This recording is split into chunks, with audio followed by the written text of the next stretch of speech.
yi shiri akan wannan gayan sosai kuma ina da kamshin nasara a cikin jikina.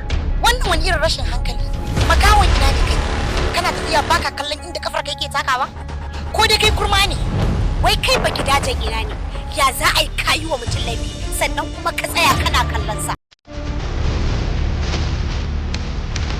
Taro nake so in ji kuma a wannan taron da kayan da na saka da abin da na hau ba na son wani sake ido da su.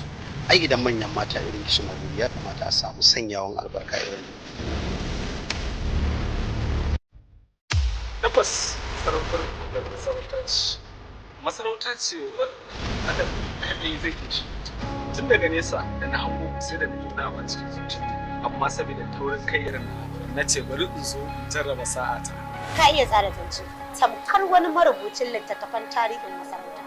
Ka fita daga ido na ka kiyaye domin ni ba sa hakamci in ba haka ba duk abin da na yi maka to kai ka jawo kanka.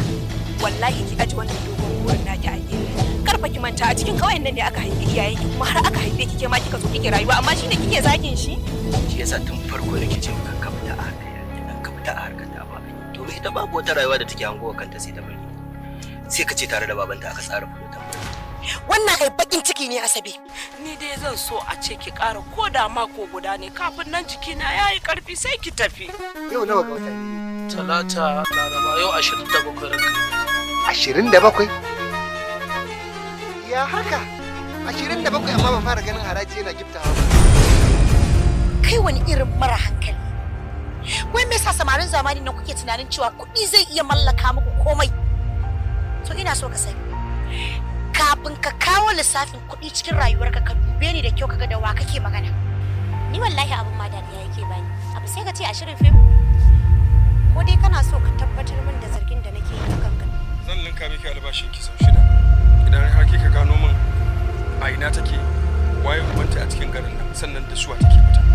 Idan da ƴaƴan banki suna biya maka bukatun ka kai tsaye to a yanzu abin ya canza. Hello waye?